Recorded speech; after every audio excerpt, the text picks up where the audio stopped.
Welcome sa aking munting channel pero huwag ka magpaloko sa munting na yan. Dito pinapabukas ko ang mga sikreto na ayaw ipaalam ng iba.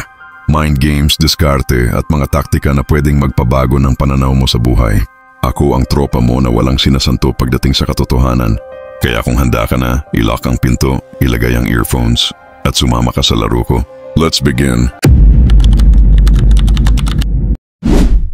Tropa, alam mo kung bakit maraming tao ang hindi umaangat sa buhay? Hindi dahil wala silang talento. Hindi dahil mahirap sila, kundi dahil wala silang ginagawa.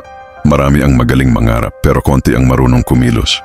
Ang Stoic philosophy ay hindi lang tungkol sa pag-iisip, kundi tungkol sa pagkilos kahit walang kasiguraduhan. Ito ang script na hindi lang para sa utak mo, kundi para sa katawan mong matagal nang tinatamad.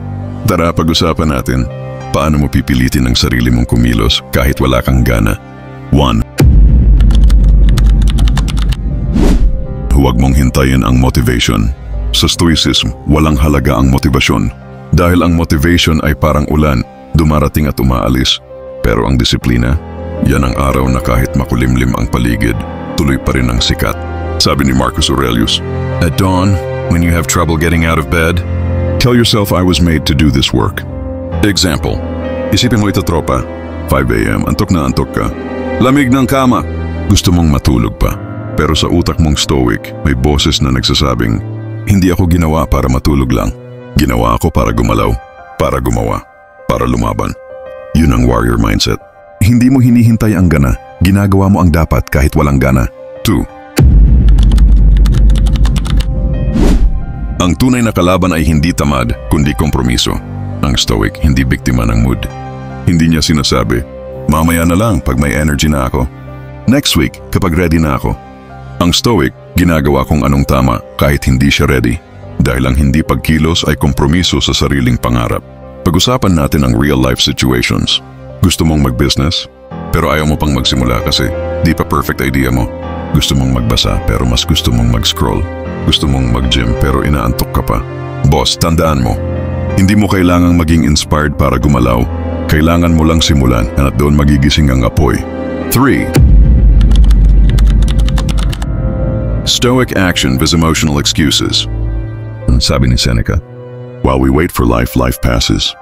Sa bawat araw na pinapalampas mo dahil wala kang gana, may oras kang sinasayang na hindi mo na mababalikan. Example, tanungin mo sarili mo, ilang araw mo nang sinasabi na mag-aaral ka? Ilang buwan ka nang nagpaplano pero wala ka pa rin ginagawa? Ilang taon mo nang alam na mali na yung relasyon pero hindi ka pa rin umaalis? Kapag stoic ang utak mo, isa lang ang tanong, makakatulong ba ito sa growth ko o hindi? Kung hindi, dapat nang bitawan. Kung gawin mo ngayon na. 4. Voluntary discomfort, training para sa buhay. Ang stoic hindi umiiwas sa hirap, sinasadya niyang mahirapan. Para kapag dumating ang totoong laban, sanay na siya. Sabi nila, train hard so life feels easier.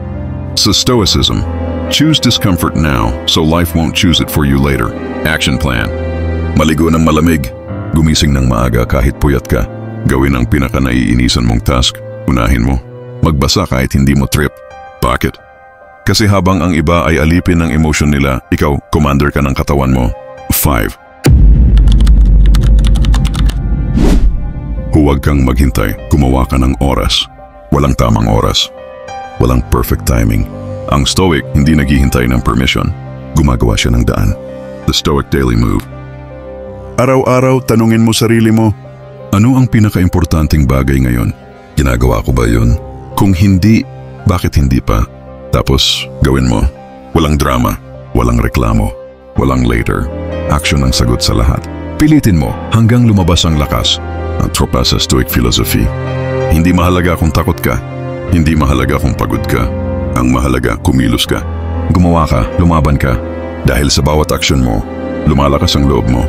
Tumitibay ang disiplina mo at nabubuo ang version mo na hindi basta sumusuko. Force yourself to take action.